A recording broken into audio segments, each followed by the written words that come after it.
Hello everybody and welcome to the Nexus Gaming series. I am Jason and we've got a Division A match for you guys coming up tonight. Fratres versus Triton Heroes. So should be a pretty good matchup.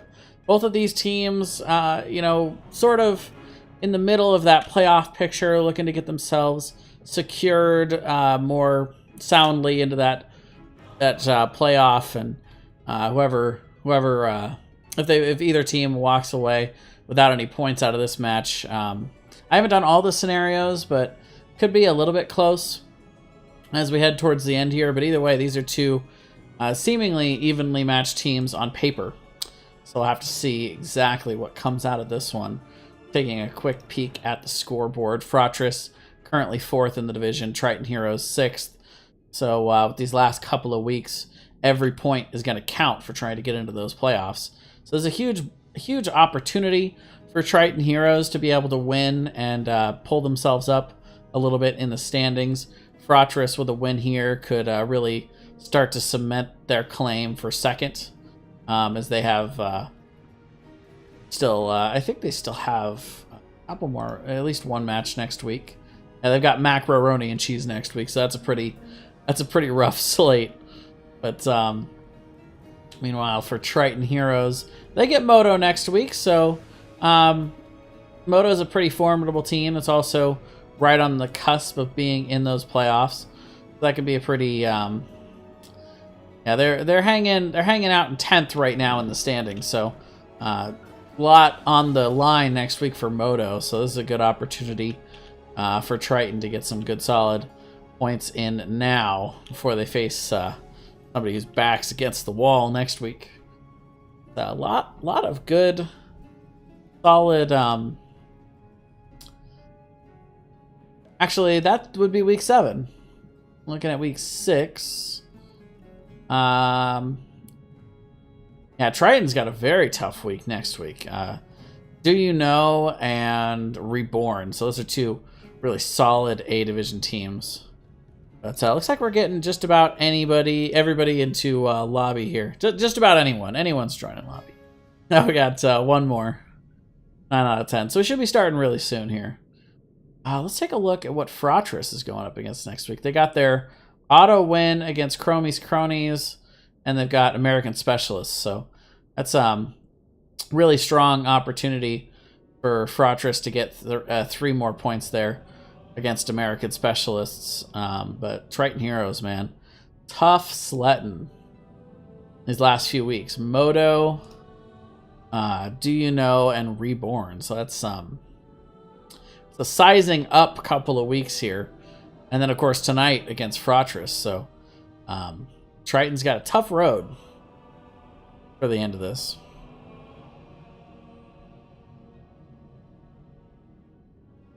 Looking at the rest of the playoff picture right now, it is a very tight race between 7th and about 11th right now, all within about 4 points. And American Specialists, I'm not really sure what's happening with them. They've got a lot of games to still play. Where a lot of teams have played 11 games already, they've only got 7 games in so far. And some of these teams have played, 13 games already. Not really sure how that works, if they get to go back and play those, or if they've missed their opportunities already. University of Houston coming in hot. Tater Esports all just right in there between 7th and 10th. So close.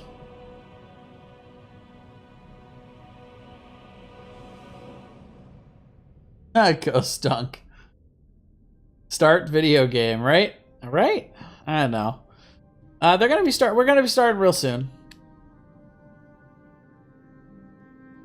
Both these teams being good sports as we wait for our 10th to hop on in. All I know is I'm not playing tonight. I am not hopping in. No way.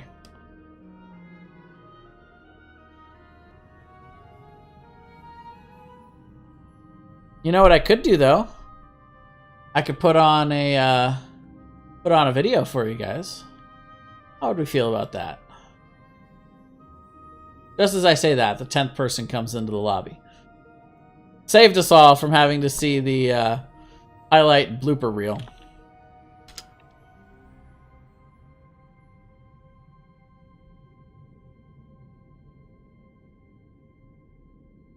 Did y'all see the highlight and blooper reel this week? I hope so. I was pretty happy with the end product. It was a lot of fun putting that together, though. There's nothing more funny than getting to see it first and then kind of see it take shape in your mind on what you want it to look like, and then just eventually putting it all through. Well, hello there.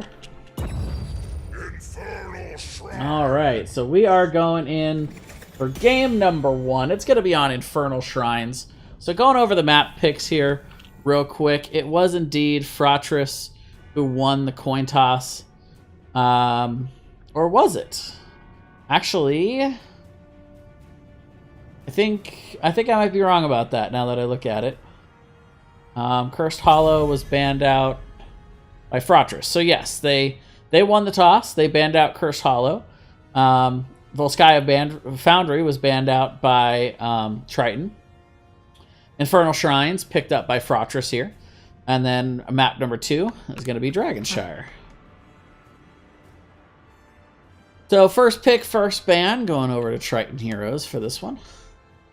Have to see exactly what they want to prioritize here. We've seen a lot of prioritization on Genji and Hanzo over the last month or so. Basically since Hanzo was released into the NGS environment, the NGS ecosystem, if you will. Still waiting to see what happens when Maiev gets released into that ecosystem, but currently she is still under the 2-week ban that protects us all from the Warden's terror for at least 2 weeks after the hero's released. But we will see Lucio being the ban out. Lucio, probably the strongest healer in the meta. There are a couple of other good ones, but they don't quite live up to Lucio's amount of sustain and that huge sound barrier ult. Hi, LPJ. How you doing, man?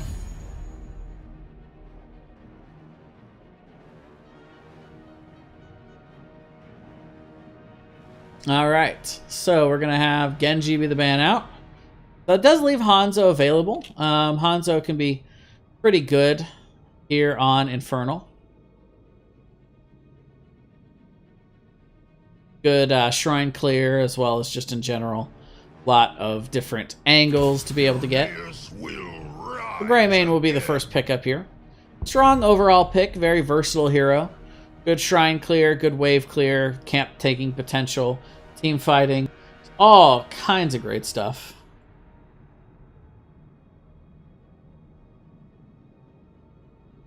So we'll have to see what Fratres wants to do to respond to that. ETC coming out right out the bat. Do we see possibly a double frontline pickup right away with the Tyrael? Do they want to go ahead and pick up their healer here? Or no, they will just go to the Hanzo. So picking that up early. ETC also a very strong pick in the meta. Until the rework of Tyrael, I think ETC was one of the highest prioritized heroes in the game. Just so good in the tank meta right now. But we have seen Tyrael be also prioritized pretty highly. We'll have to see if maybe Triton wants to get their hands on that here before the second ban phase. They could also look to pick up their healer here and then use that second ban as a healer chokehold, as Fratres has not picked up their healer quite yet.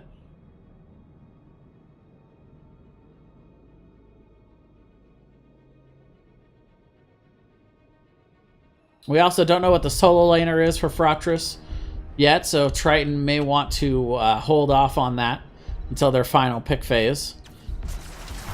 They do go with the Tyrael, and they will go ahead and pick up their Stukov. So Stukov, another very strong healer, does have good sustained healing, but also good burst heal potential with that bio kill switch.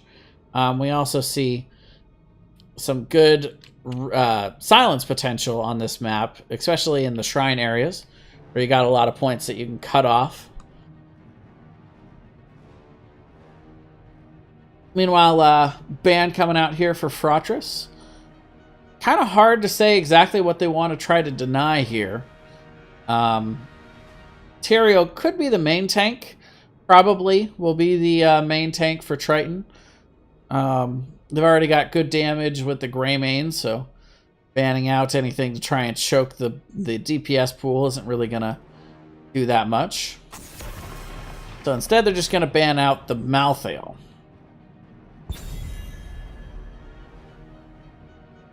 Good overall hero.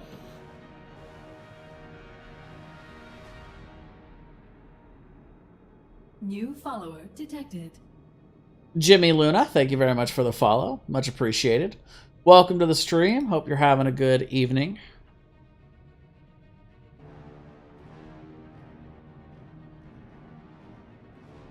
The Kerrigan hover here coming out from Triton, so not really too worried about any of the other healers in the meta. Admittedly, Lucio and Stukov are probably the top two, but Alex Straza also very strong here. We've seen a lot of Ragnaros here on Infernal Shrines recently. Gonna be good wave clear potential. We'll have to see if maybe they want to go down that route. But Kerrigan is very good shrine clear. Kerrigan and Sonya, two of the very, very strong options. Kerrigan ETC is also pretty scary to have to go up against, especially with a non-mobile healer like Stukov that can't really do anything to get out of the way of those combos. So instead choosing just to not have to deal with it, which I completely understand and agree with.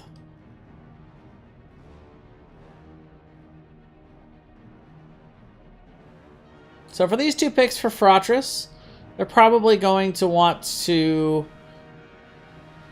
they may want to wait off on their support. If they want to hold either the support or the solo lane pick, they can look at what Triton Heroes gets and then try to counterpick it. They are going to choose to get both of them instead, though, so just throw everything I said out the window. Blaze, a very strong solo laner. And Malfurion, good for sustained healing. The problem with that pick is now Triton Heroes can see so much of the comp here from Fratres. They could choose a solo laner that'll do well against Blaze. They could pick damage that will counter the Malfurion, mainly being burst damage. Stukov does have good enabling ability to be able to heal as somebody dives in to burst. Tyrael also very good in terms of aiding a divey hero. Greymane, excellent for following up dives. So I would expect Triton here to break out divey, burst damage type heroes. You know, probably a mage. Could see a Chromie. Li Ming is not great on Infernal, but would be good for resets. And that burst potential in team fights. So they will go with the Kael'thas and the Anubarak. So Anubarak, very divey, able to really help with that dive-in potential on Tyrael and Greymane. Kael'thas also very, very strong. Wave clear, shrine clear, and just in general a lot of spread damage. Not as bursty as some of the other mages, but can definitely get the job done. It is spread damage, though. Malfurion does tend to be pretty decent at taking care of spread damage. Summer Ash, thank you for the follow. Welcome, welcome. So last pick here for Fratres. What do they want to get? They've already got their front line, their healer. They probably need more backline damage. They would probably love to have some more wave clear. And so they'll go with the Gul'dan. There it is. Wave clear and backline damage all rolled up into one robe.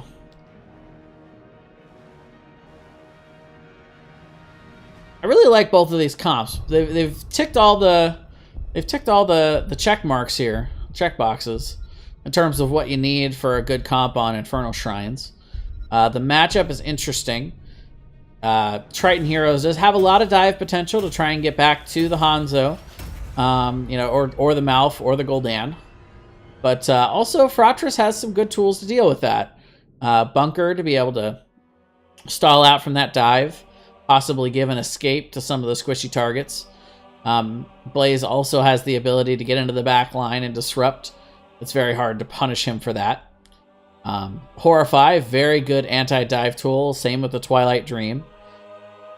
But the Hanzo Arrow, especially paired with the ETC's CC and the Malfurion follow-up, this could be a good opportunity for Fratres to be able to get a lot of damage in. So both of these teams, very, very quality teams out of the A division. I would expect quite a bit of solid execution here. Anubarak gonna have that web wrap probably going on to the Blaze.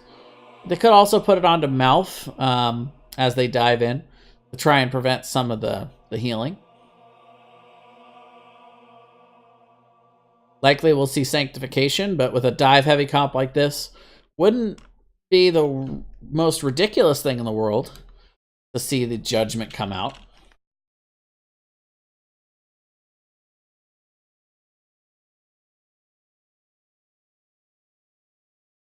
And we're waiting for somebody. Somebody is on a toaster, I think. There we go. And we're moving right along.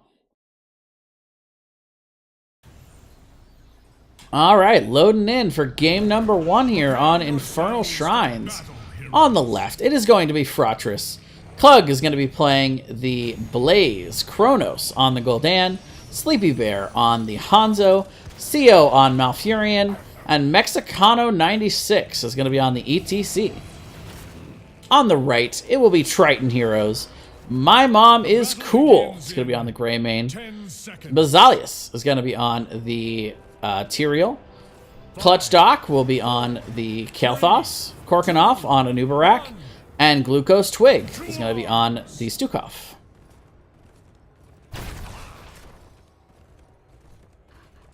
And here we go with both teams rotating on into the mid. New follower. LPJ 87. Welcome. Thank you for the follow. Right away, both teams focusing mostly on the wave clear. But the slide does come in onto Korkanov. He's going to have to burrow charge out to get away from that mess. Is able to safely get away, though admittedly not with as much health as I think he would like to have. We are going to see Bazalius rotating on into the top here to get that solo lane going. Ooh, and a Nubarak going down in the bot lane. So nice rotation coming in from Fratres. They chase down the bug and finish him off there from that initial damage. Slide comes in onto Glucose Twig. They do turn around and try and get some damage out here onto Sleepy Bear, but ultimately not going to be able to get that much work done on that. Slide just barely missing My Mom is Cool. Oh, but the root comes down. Excellent root from CO. And that's going to be the second pick off here, going to Fratres and the arrow. Going on to Kael'thas. Oh, over the wall. That's nice. Also, that's a very nice start here for Fratres. Go ahead and get these talents up here for you guys so you can see what these guys are building.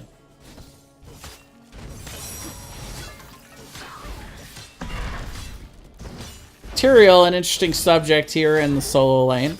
We've seen more and more Tyrael solo lane due to that level 1 talent. 100% shields onto the wave, allowing them to for that anti-wave clear. Oh, but we do see once again Korkanov caught out here. Kronos able to get a lot of value off of that life drain. Able to get another pick. 4 for nothing here in the early game. And Fratres rotating around, being pretty much uncontested here in this one. At least in the first couple of minutes. I have to see what adjustments Triton Heroes wants to make here. Camp invaded and stolen here. They're going to have 6 of these spear throwers going towards mid. Clutch Doc caught out a little bit. CEO throwing in the root once again, securing that kill.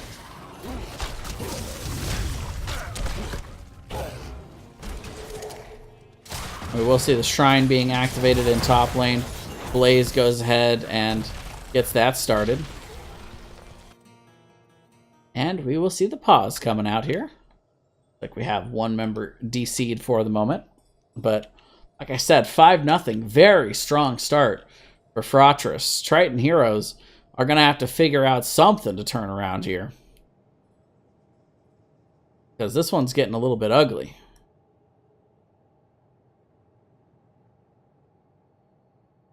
Looking at some of these talents, we got Echoed Corruption here for Gul'dan.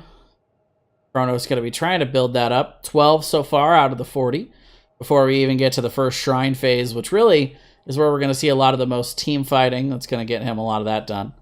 Also, Redemption, already up to 11 out of 12, so just a very, very quick clear there for Sleepy Bear to be able to get that quest done.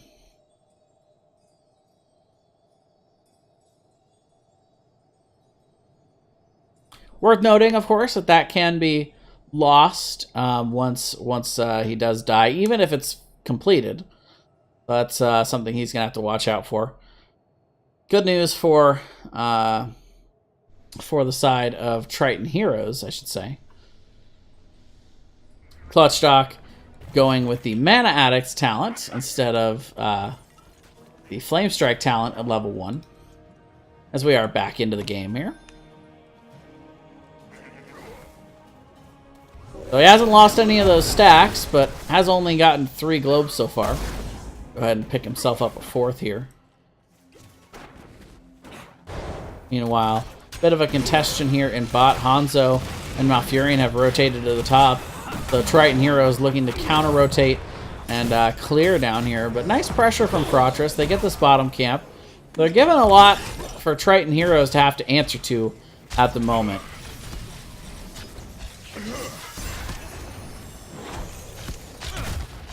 Meanwhile, we do see Sleepy Bear going with that huge, massive explosive arrows there. And a ton of extra damage. I think it makes a lot of sense on this map, just simply due to the fact that it's a little easier to clear the shrines with that talent, that extra circular range on the blow up there, rather than having to get exactly the right angles to try and clear these. Mexicano rotating out quickly. Chronos playing careful here. Good macro plays all around so far from Fratres. Triton Hero is going to have to bait this over, but Clutchstock steps forward, and he is going to be caught out there. Very nice follow-up by Mexicano 96. Able to slide in and follow up John Cena. And now they're going to be pounding away at this fort, and that's going to be first fort of the game going over to Fratres. Blue team has destroyed. Triton Hero is going to have to wait until the Punisher gets to this front wall of the keep to get another opportunity to bait it backwards. And they will do just that. Meanwhile, Fratres looking to grab this camp away from them here. It is scouted out, but with level 10, probably not advisable to try and intercede on the steal. Speaking of level 10s, Fratres starting to pick up these heroics. It is going to be Horrify, Twilight Dream, Dragon's Arrow, Combustion coming out here, along with the Mosh Pit. So as far as Mosh counters go, there are quite a few over on the side of Triton Heroes. Gravity Lapse, along with the Lurking Arm and the Spikes from Anubarak. And Burrow Charge also. So quite a few opportunities for them to counter it. I still don't mind the pickup, though. Right now, the side of Fratres are really, really dominating in the rotation game, team fighting. Mosh can definitely be a win more style heroic. Or if you're ahead, You even hit just a couple of members with that mosh pit. Even if it gets interrupted part of the way through, it still can be a huge disruption tool. Look at the rotation here. They are coming in on the backside, threatening Tyrael, even from the comfort of his own fort. There is nowhere that Triton heroes are safe right now. Tries to out Druin's out. The combustion's going to be popped. Actually, will not find the mark, and Tyrael does make it out. Admittedly, one of the toughest heroes in the game to gank. But they will rotate and grab some serious damage, if not clear the final fort of Triton heroes. They do get some good wave clear in the other lanes. They're going to be able to pick up level 10 here shortly. But now all of a sudden, Fratres are well on their way to 13. Meanwhile, you have the heroics coming in. Web Wrap, Go for the Throat, Sanctification, Phoenix, and the Flailing Swipe.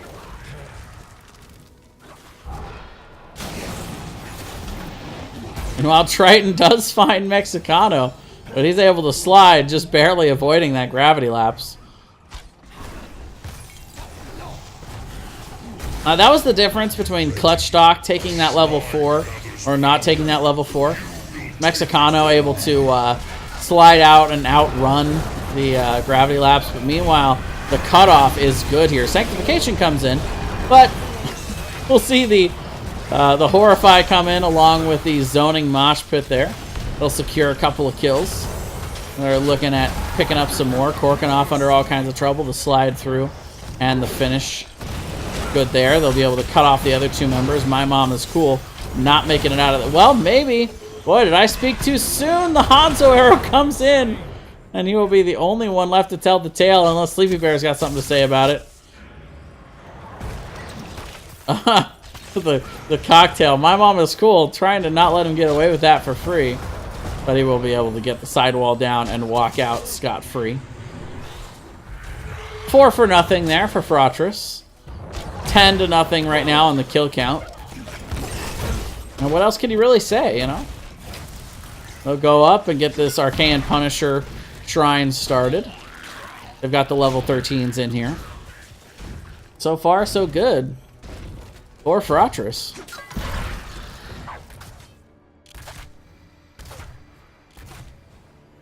I do believe that Triton Heroes scales pretty well. I think, but it's very difficult to play from behind here on Infernal Shrines. All of these shrines, Fratres, if they feel like they're in a bad spot, can just back up. But that's not what they're doing now. They feel like they're in a very good spot here. Korkanov taking a ton of damage. Combustion comes out. My Mom is cool. Diving in on the backside. Does manage to get the Hanzo. Web Wrap comes down onto the Blaze. But the Horrify is good to be able to isolate out the Tyrael. Brazil is staying alive, though. Sanctification falls down. And all of a sudden, this is a 1 for 2. Hero gonna have to back out and give himself a minute to heal up. And there's so many minions already grabbed by Fratres that they're gonna be able to pick this up. But still, a 2 for 1 exchange. Very nice exchange for Triton Heroes. Especially considering they were down a few levels and the talent tier. We're gonna get some extra XP off of that.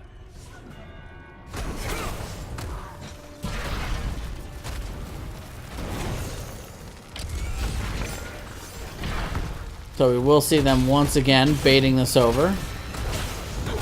Arcane Punisher will deal a little bit of extra damage. Wall is down, and they're looking to dive in and force. But side of Triton Heroes split up. My Mom is cool, getting caught out by the Punisher. Arrow comes out. The turnaround will come on to Sleepy Bear. He'll have to jump on over the wall to get out here. Keep is falling here in the mid lane. It will slide in and follow it up with Klug and the stun. The Punisher gets in to make it a chain. Luko's Twig in a lot of trouble here, trying to rotate away from these Punisher circles. Orkanov trying to stay alive here. Will web wrap the Hanzo. I'm not able to follow up the web wrap though. And for now, looks like both teams are just going to walk away. I don't know how nobody died in that whole scenario. It's a long time and a lot of fighting without any deaths. We do see, though, the side of Fratres not wanting to force here. They don't have 16. There's this small window where Triton is on the same talent tier, but that window has quickly shut. Level 16 comes in. Sleepy Bear does scout out the camp, but a couple of members of Fratres are in the top lane, stealing away the Shaman camp. Good denial. I think they're going to be rotating down as well to see if they can find anybody out. Orkanoff will burrow charge out, and they'll back up to the keep.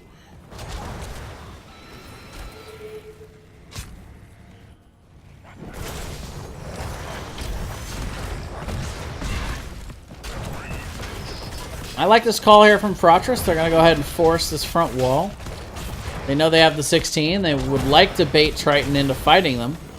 But they can't do that. They'll go ahead and clear up the bottom front wall. Just a sliver of health left on that tower. Kronos will finish that off. And now there is no wall in the bot to try and zone that Punisher. Webwrap actually goes down onto Kronos. They're going to look to follow it up, but Mexicano slides in, will hit the mosh pit. It does eventually get interrupted by the gravity lapse. Sanctification on the backside as well, but a big Horrify. Going to zone a little bit here for Mexicanos, who's very, very low. Charge in onto My Mom is Cool. He's going to go down. Malfurion goes down, and Bloodbath confirmed.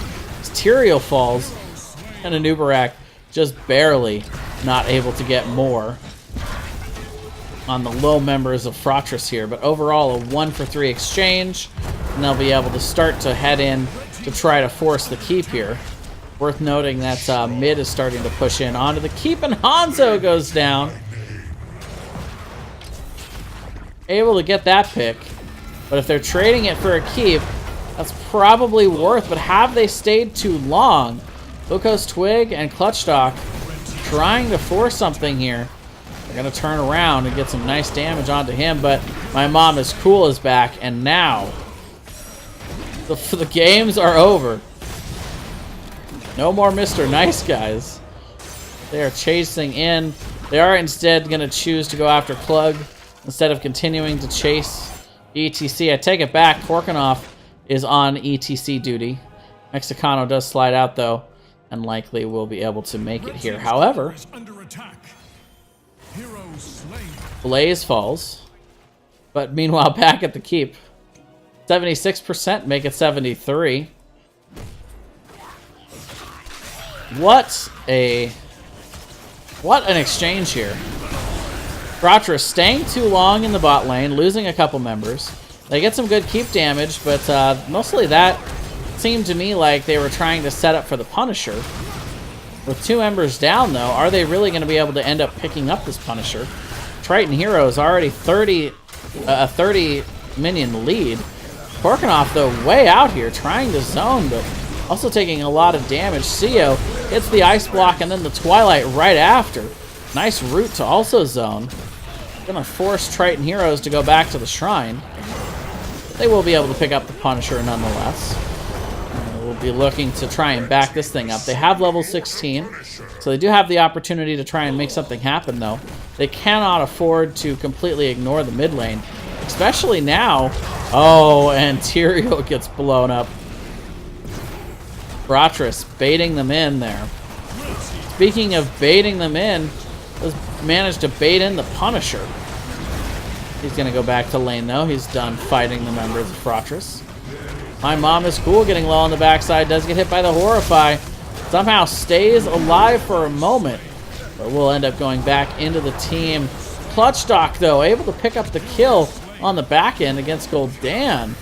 Fratres is coming, and again, they have that mid lane pushing. 3 catapults going to be stacking up there in the mid lane. Lucas Twig will give 1 more heal to Clutchdock. 1-for-3 exchange. Tyrael will be coming back in, though. The arrow, a huge dragon's arrow, going to secure Clutchdock's death. And Glucose Twig trying to rotate out, actually going the wrong way here. Eventually will be tracked down on the backside. CEO also very low. They're trying to deal with Tyrael. Now this one is all over the place. Red team has destroyed a fort. And the keep on the other side is down. Red team's core is This is turning into a bit of a base race. But the 4 members up and Gul'dan is alive to be able to take care of the core on the other side. Orkanov comes in and web wraps. We'll see the Holy Ground. Not quite able to zone Klug out. My Mama's Cool goes in, but then we'll back off a little bit as Mexicano zoning him away. 2-man mosh pit here.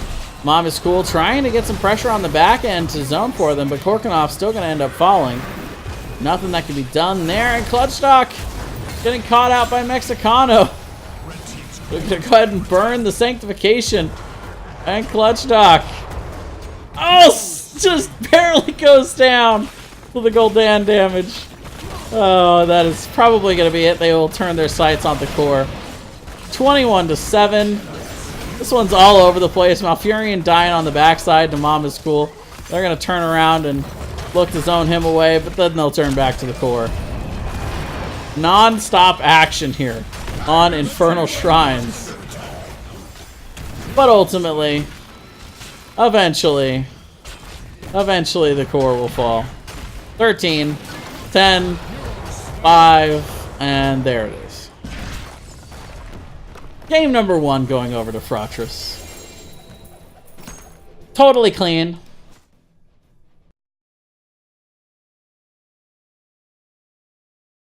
I wasn't even quite sure how to call all that action, ladies and gentlemen. I'm not going to lie. That was all over the place.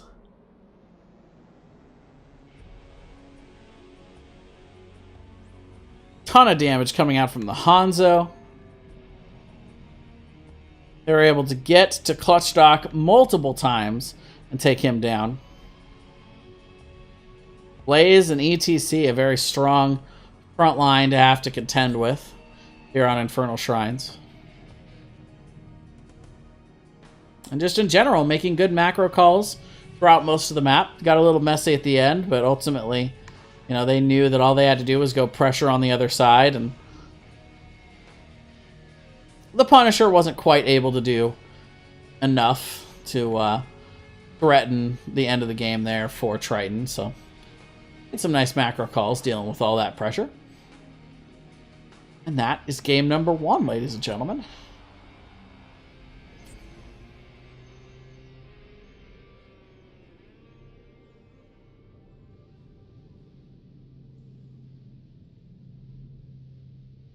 Game number 2 is going to be on Dragonshire. So if you thought that one was non-stop action, just wait. Just wait. But wait, there's more.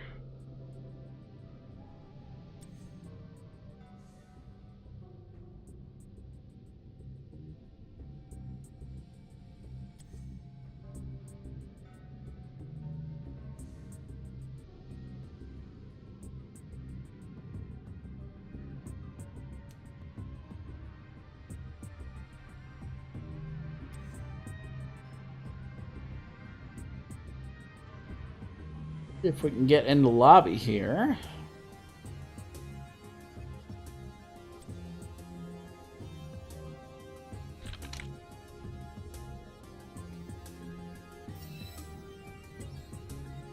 All right.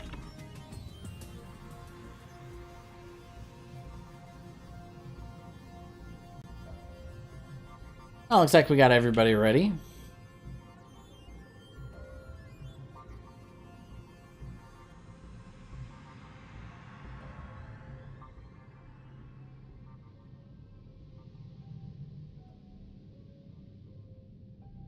Let's see.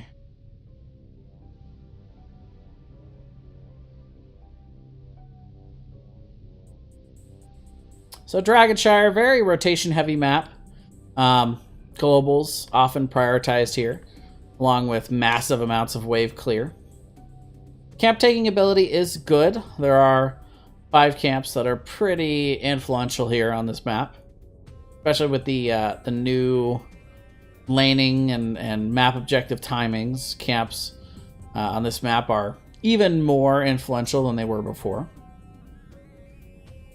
So I wouldn't be surprised See Greymane prioritized once again. New follower detected. Mexicano 96, thank you for the follow. Welcome to the stream.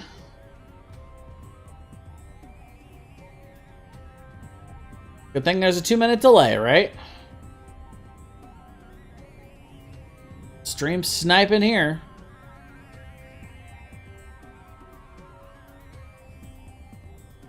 Alright, looks like we do have everybody ready and confirmed. Get this thing underway, shall we? Whoops. Wrong button. Oh, it was the right button, but it was the wrong timing. Okay, you didn't see that lobby. You didn't see anything. There we go. Game number 2. Fratres versus Triton Heroes. And this time, we're doing it on Dragonshire. First pick, first ban will be going over to Fratres. The map where we see a lot of priority on Genji. As he's not a global, but he's kind of a pseudo-global in the way he's able to quickly rotate from one lane to another, looking for ganks. His ability to jump over those walls to quickly get on or off a shrine point. But it looks like ETC is going to be the first hover here for Fratres. We did see some good ETC play coming out in the last game. But they're probably, it looks like they're going to go in a different direction this game around, so I'm going to go ahead and ban that out to deny it from Triton later in the draft. Can't have ETC. It's definitely something that you prefer not to have to play against, that's for sure. I would expect the Genji to be banned out on the other side, but they also didn't want to play against the Malthael last game. Or actually, I believe it was the Lucio that they banned out first. So we could see another prioritization on that. The Lucio rotations can be rather annoying to have to deal with on this map.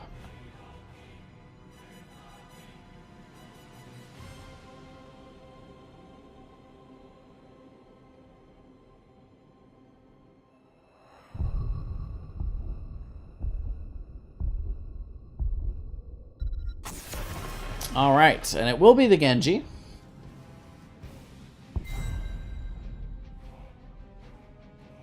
So now what will be the first pick here for Fratres? That is the question.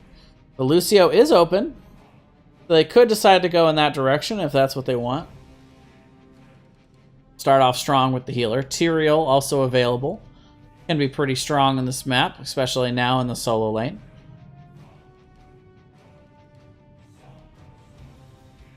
Hanzo still available, which we saw them prioritize and play well. But they'll go to the Greymane. Good old reliable pick. New follower detected. Nickel6, thank you for the follow.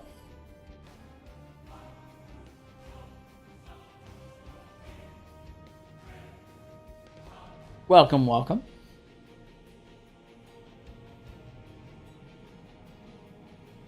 Famos, Mexico. Oh, gosh. Love the Twitch chat. Gotta love it.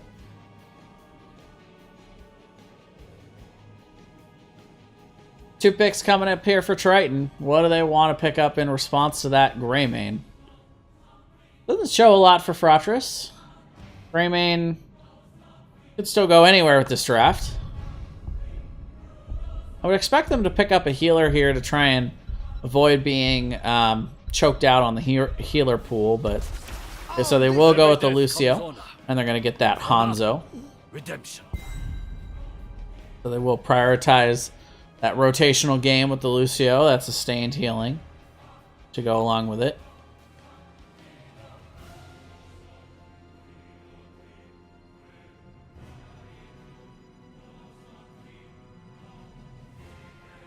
By the way, I quickly gotta flip this to you guys real quick because this is what I have to deal with being distracted by while I'm having to play. Look at this. It's ridiculous. It's ridiculous how cute it is. All right. Anyway, let's go back to the regular draft screen.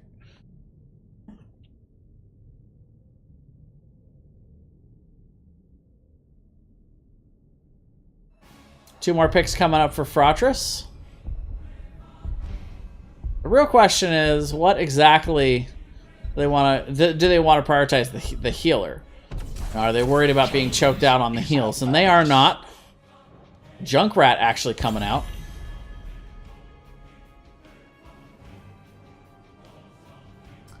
I actually remember hearing something about Junkrat. Junkrat outright banned.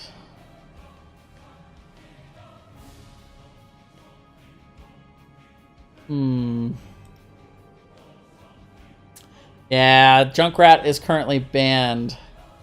So...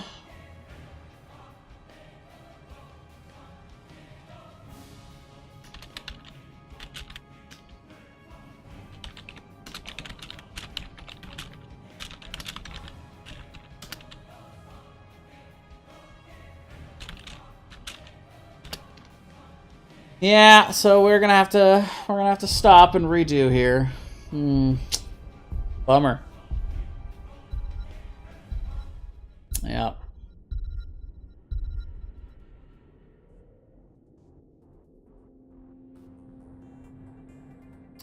Ruh-roh.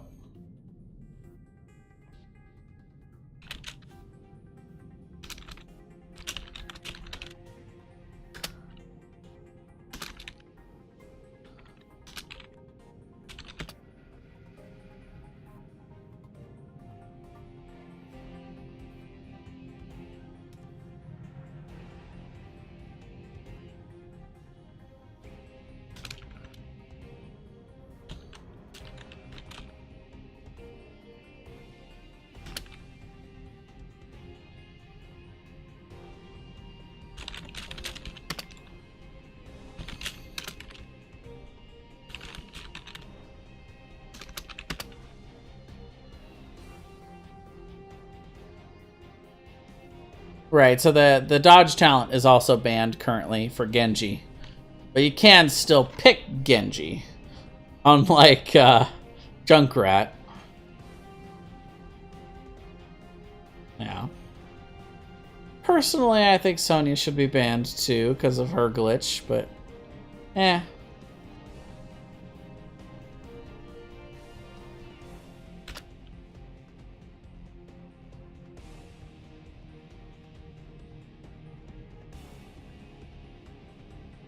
Right, no junk.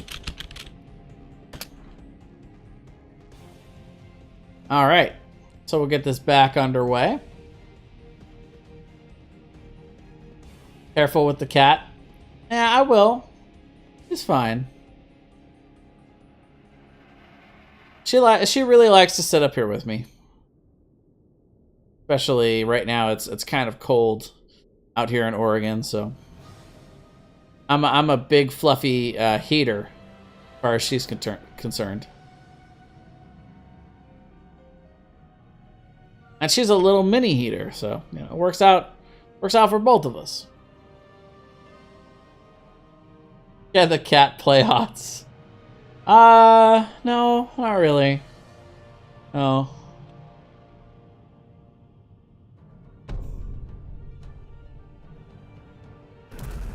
Dragonshire. There we go. Back into Dragonshire we go.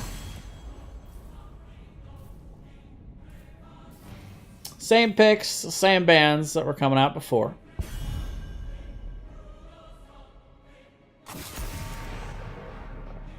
We'll see the Genju on the other side.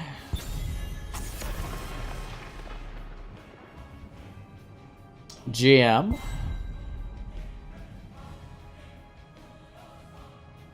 Followed by Lucio and...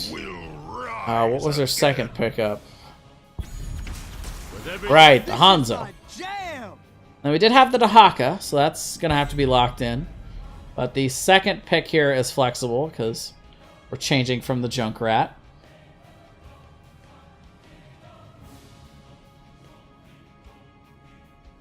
Balloon. Challenge is upon us. What's wrong, Jimmy? What's with all the anger and the salt, my friend? A lot of anger and a lot of salt.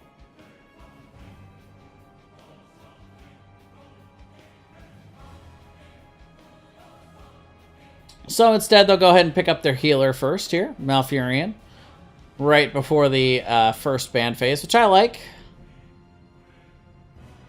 Makes it so Triton doesn't have quite so obvious a chokehold opportunity here.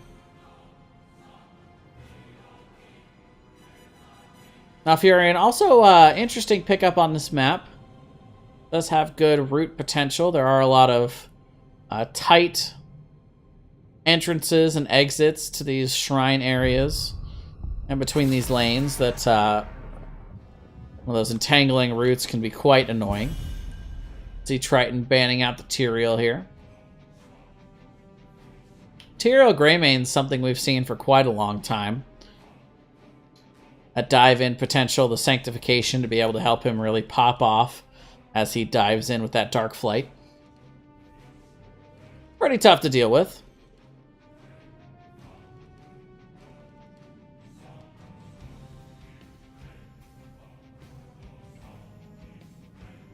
And the Blaze Hover here from Fratres. Blaze is another hero that's kind of moving his way up in the meta right now. We didn't see a lot of him the first week he was available, but I think more teams are starting to get more and more comfortable with him. He's a very solid offlaner. Good sustainability and CC in team fights.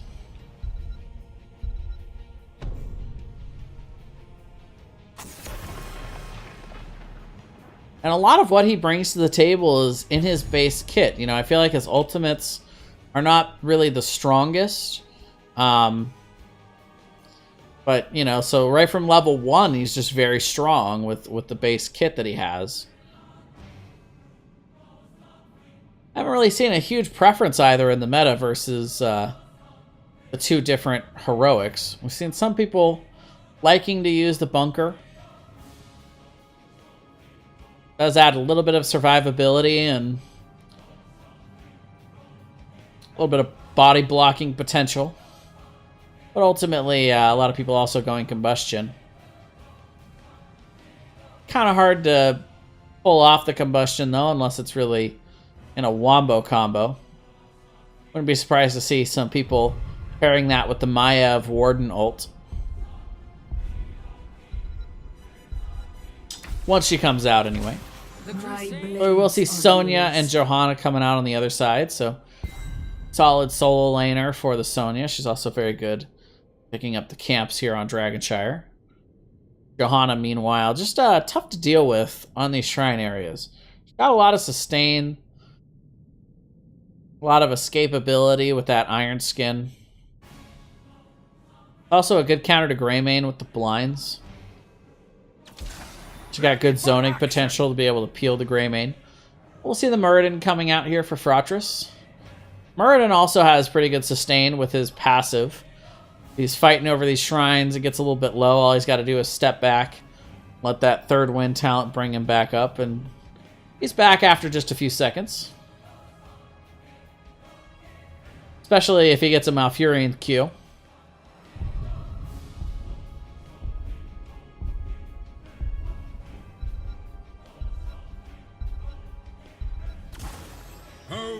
Oh, and we're gonna see the Kel'Thuzad. We knew Fratres needed another backline damage dealer. What we didn't know was we were getting the Kel'Thuzad.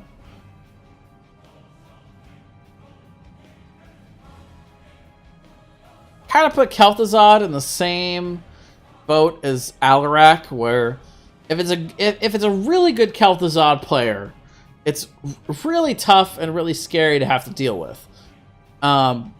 But anything less than a top-notch Kel'Thuzad usually is just not very impactful. You know, you either play it well or you don't really want to play it at all because it's really tough. And he is a very high skill cap hero. Timings and the combos are not easy to pull off, especially against a team that has Lucio.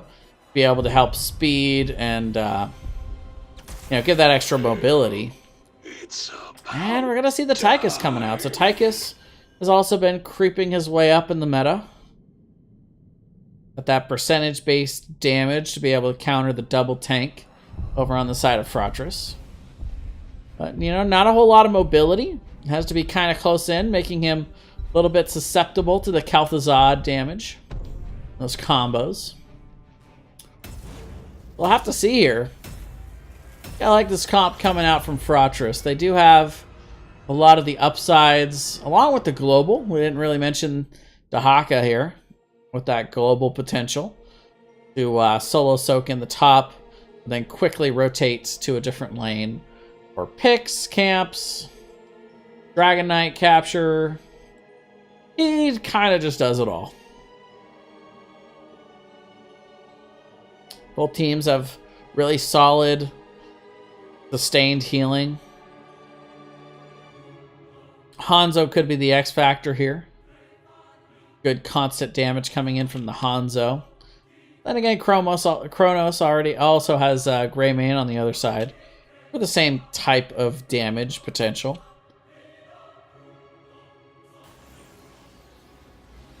All right, we are loading in here onto Dragonshire. First on the left, your blue team will be Fratres. And we're going to have Sleepy Bear on the Kalthazad, Kronos on Greymane, Plug is going to be playing Dahaka, CO on the Malfurion, and Mexicano 96 is going to be playing the Muradin. On the right, Triton Heroes, Clutchdock is going to be playing the... what is that? Sonya. That's what that is. Brazilius is going to be on the Johanna, Glucose Twig on the Lucio, My Mom is Cool on the Hanzo, and Korkanov is going to be on the Tychus. So Triton Heroes moving around their heroes a little bit in terms of the roles that they're playing for this game number 2. Mexicano comes into the bush, was met with a decent amount of damage right out the gate here. Nope, not that one.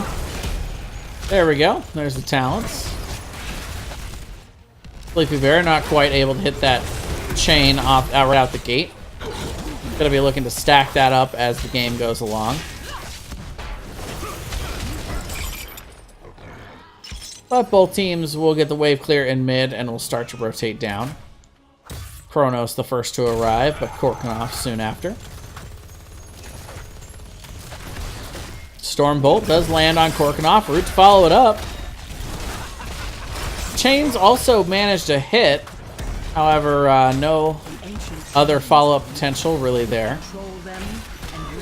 As you see camps spawning here. We'll have to see what teams prioritize it first. And it looks like right away Kronos is going to jump in and get onto that. On the side of Triton Heroes, not quite sending anyone to camp just yet. Clutchdock up in the top, getting the better of that exchange by just a bit. Sleepy Bear not quite able to make that combo work. Kronos will finish up the siege camp in the bot, and we do have the shrines popping up here at the minute 30 mark.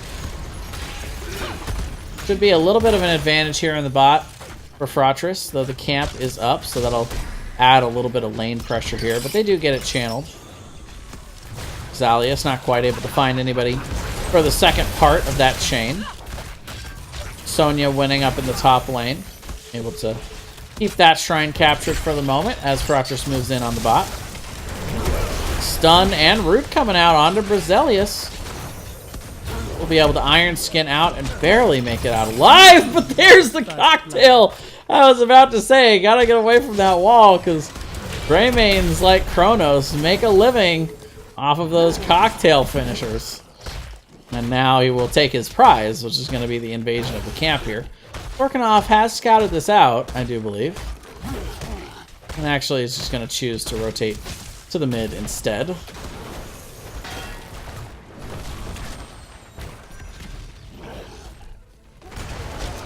Now they do scout it out though, but just a little bit too late. I'll be able to clean it up pretty quickly, though. Especially with that level 4 talent for the Hanzo. all that extra damage off the scatter arrow. Dalius does end up getting hit by the chain. Fully pulled away, but not quite landing into that combo. Malfurion going down, though. My Mom is cool, putting the pressure on here.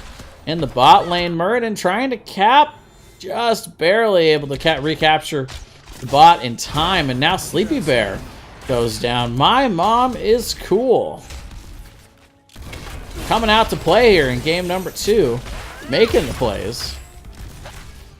That's going to be 2-1 on the kill count here.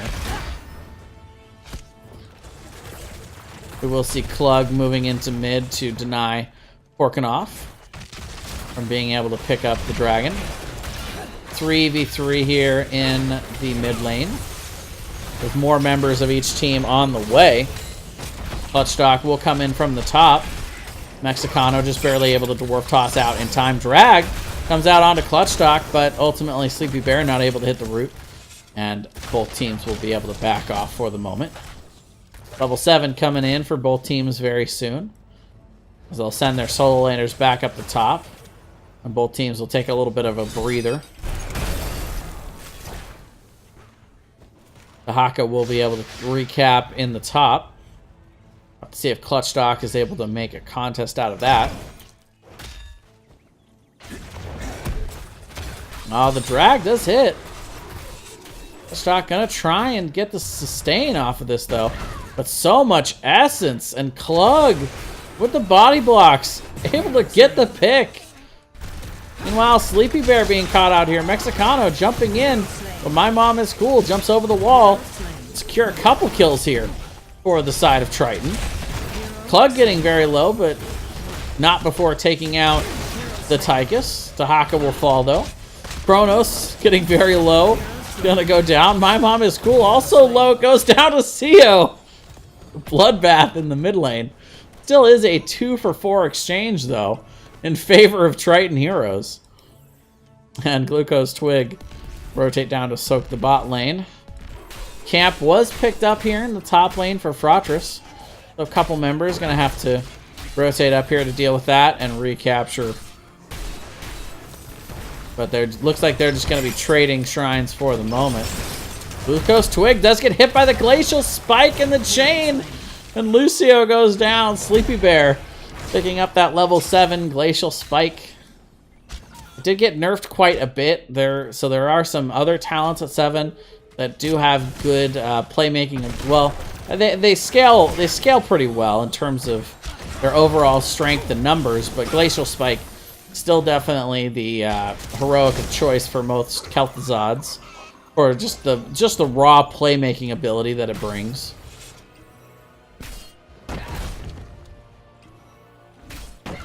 We will see Klug recapturing up here in the top. Meanwhile, in the bot lane, they are pushing in. Clutchstock trying to get the better of Klug this time around. Trying to kite him, but the drag still is able to hit. He's going to have to try to back off here. Isolation actually missing. Oh, but the long-range drag. Anzo finishing the level 1 there. Oh, and the Odin being popped here as they try to go in. Huge 3-man wailing arrow.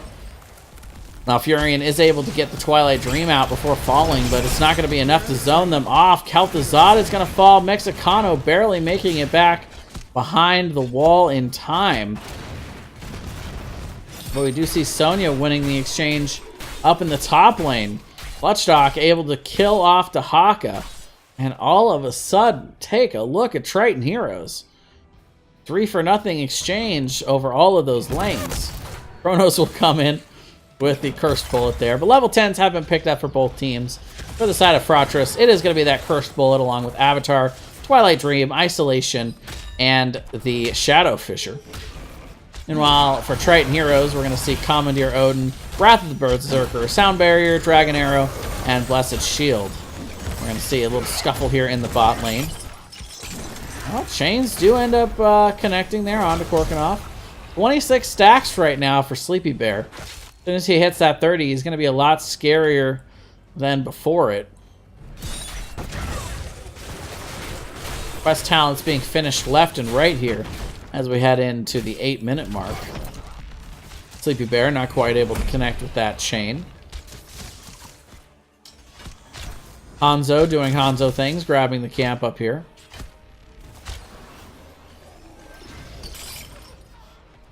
And the chain not quite finding its mark onto Johanna there. Korkanov going to have to back off as the rotation's in here from Fratres. And right now, the Dragon's Arrow comes in to follow up the Blessed Shield there, but nice chains in response. The Shadow Fisher not quite able to take down the shield there from Sound Barrier. And right now the chains come down. Korkanov is able to back out. The roots come down onto Brazilius. He will turn around and go ahead and hit the Odin. And now they're going to be looking to push in here. But the chains coming down onto Korkanov. Mexicano jumps in to try and get the kill. They are not able to make him pay, however. Nice zoning roots there from CO. And back and forth they go in the poke war. This quick response from Triton, but Fratres is able to sniff this out here. Nice Iron Skin coming in there. Be able to get Johanna out of that from Brazilius. But the camp is invaded and stolen. Glacial Spike not going to be able to find anybody there.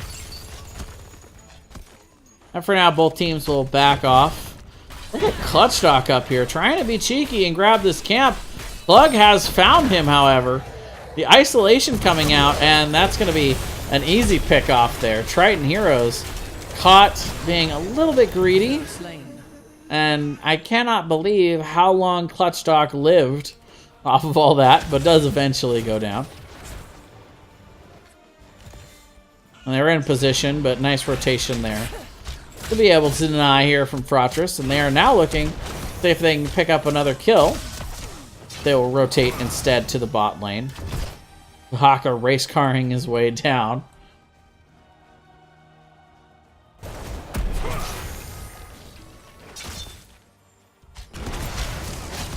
Now it looks like both teams are going to reconvene here in the mid. Even talent tiers.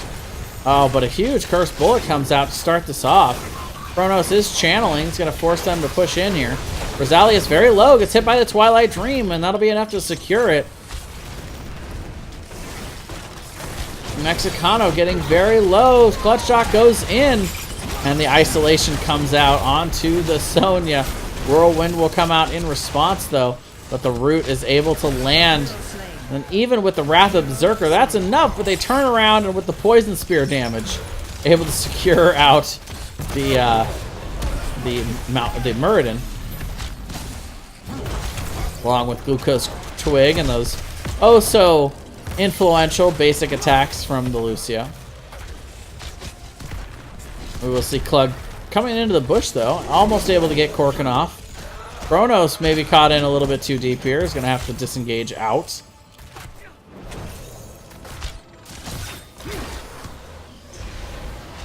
Oh, we will see them engaging here in the bot. Klug also able to get Tychus down there in the bot lane, catching him, trying to rotate out to grab that. My Mom is cool, able to dodge the Shadow Fisher. We did have the camp pushing in the top lane the whole time for Fratres. It gets the top camp, and now both teams heading in towards 16. Once again, this match, just an endless wave of battling. Kronos not quite able to secure it. The flashlight comes in from Brazilius to deny, and the arrow not quite in time to be able to stop them here. And finally, we got our first Dragon Knight of the game, 12 minutes in. Oh, and they're going to use it to blow up Johanna. Huge roots coming in from CO. My Mom is cool, going to be punted away. And now they're going to be turning their sights onto this mid-fort. Final fort for the side of Triton Heroes. Once again in this match in the late game, Fratres seems to have the upper hand. Though the kill count is 10 to 10. Oh, but Clutchdock missing on the spear. Instead going maybe a little deeper into the team than it was expected. Glucose Twig getting punted out. Gonna deny some of the healing potential. The Haka is split up in the top, so this is a 4v4 even with Johanna dead. But we will see the brush talk to the bottom lane. While the Dragon Knight is pretty much dead, we'll be finished off by that long-range scouting arrow. Oh, but Lucio and Sonya gonna go down. Sleepy Bear hitting a big Shadow Fisher there. Be able to take out the Lucio. The nice 2-for-0 exchange here for Fratres. And now they're gonna be looking to see if they can't capitalize and get this keep down. Plug is tanking the shots here. Taking a lot of damage from this keep.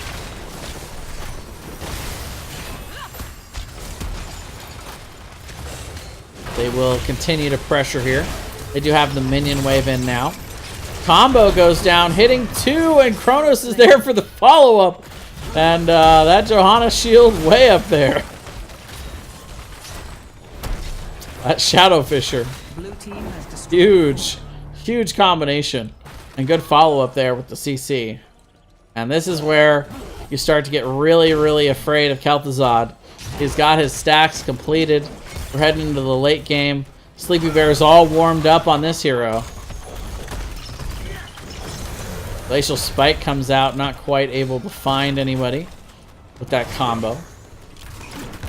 But that's okay. That'll be up again soon. I think as a Kel'Thuzad, you don't expect to hit all of those combos. But you throw them out, and, you know, they find their mark, you know, 20, 30, 40% of the time. It's going to be super impactful still. The Arrow will come in, and they are looking for the counter engage. They have the follow-up to be able to do this. The Odin is out as well. Sleepy Bear getting very low on the backside, trying to back out from Clutchstock, who's just whirlwinding through everybody right now. 2 members will instantly fall. CO is also not going to be able to make it out of here. Trying to stall it with the ice block. That's going to be a 4-for-0 exchange. Triton Heroes with a huge team fight win, and they're going to end up cleaning up the final member.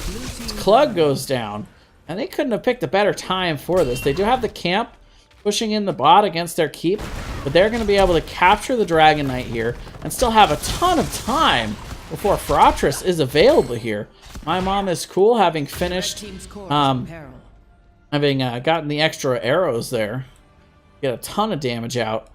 They're going to be picking up camps as well. We're going to have to clean up the mid lane. They will end up ultimately cleaning all of this out, getting a lot of camp pressure, and will inevitably take the Dragon Knight here. I shall reduce you to cinder. That's exactly what Triton Heroes needed to get back into this game. They've got double camp pushing in the bot lane along with the Dragon Knight. As soon as they get this front wall, I think that should be enough, or it'll be very close to level 20. With the minion wave, should be a for sure thing.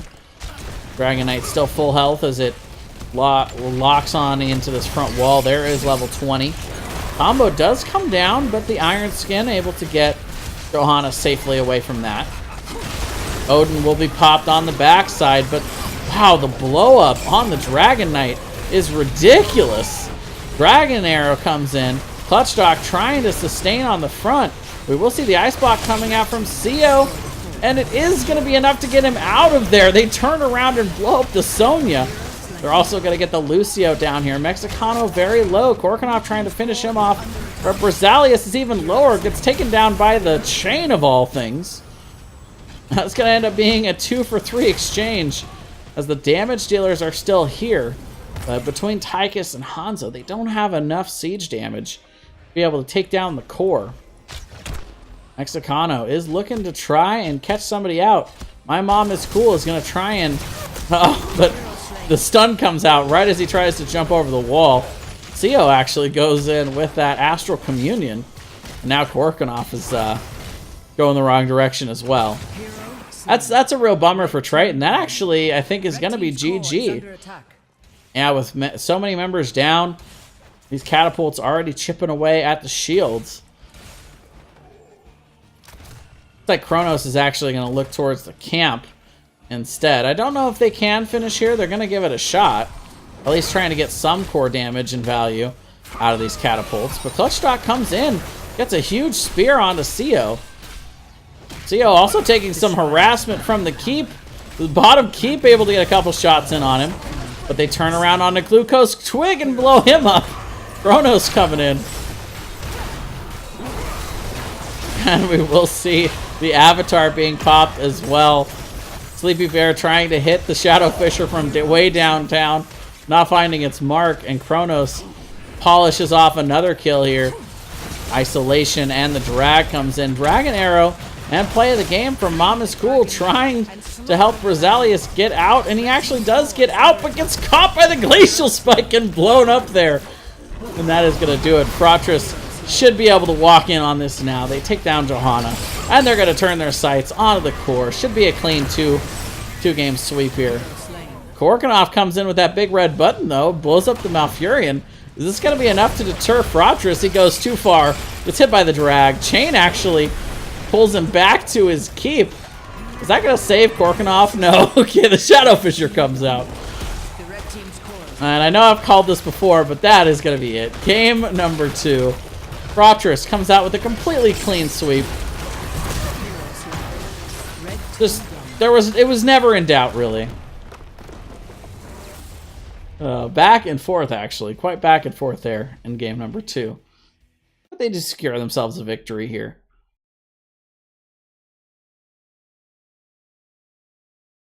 2-0 for Fratres. So that's pretty big. Again, we were talking about the standings. Fratres in 4th place. With that win, should put them up more towards 2nd place at a record of 8-1-2, which is second only to Macaroni and Cheese. And let's go. I'm actually gonna take a quick peek at the rest of the schedule for Fratres here. Now they've got American Specialists next week and Macaroni and Cheese at the end, so that should be a pretty good game between Fratres and Mac and Cheese. They've been pretty low ranked in the power rankings throughout this process, but they've been slowly moving up as they continue to accumulate wins. I think a lot of the best teams they had to face near the end, but they've still continued to pick up some good solid victories, and this is definitely one of those wins that you call home about against Triton Heroes. So solid game coming out from these guys. Triton did, make some nice adjustments in game number 2. They won some big team fights, but ultimately, just were not able to synchronize enough at the end. They ended up staggering those deaths pretty badly. And, of course, again, the Sleepy Bear on the Kel'Thuzad. You don't want to sleep on a good Kel'Thuzad, because eventually, no matter how good the first part of the match goes for you, they will continually be able to pressure and get better and better and scale higher and higher. The Kel'Thuzad was a terror at the end of that game, securing massive amounts of damage and kills. Kronos also with some excellent follow-up. But that is going to do it for me tonight, guys. Thank you very much for tuning in to another fun NGS match. Keep a lookout tomorrow on my YouTube channel. We're going to be releasing yet another weekly update. And Saturday, we're going to be doing a special playoff edition to give you guys a little bit of a preview for the B and C divisions to see what those playoffs are going to look like. Or at least, what the potential for them are. Not all the matches will be done, I think, by Saturday when they're going to do a mead hall for NGS. So we're going to have that coming out on Saturday. Kind of give you a look at what the playoff pictures are for the completed brackets, as well as what the picture is going to look like after any of the games that are left to complete. And then, of course, A Division will still have another match next week. So yeah, don't forget to follow if you guys want to see more NGS action. This is a good channel to be hanging around, because I'll be casting throughout the week and looking to cast as much as possible through playoffs. That is, if I'm not playing too much in them. We'll see how that ends up turning out. But either way, thank you for joining me tonight, guys. Thanks for staying up late and keeping up with the NGS action. Until next time, we'll see you guys later. Have a good night.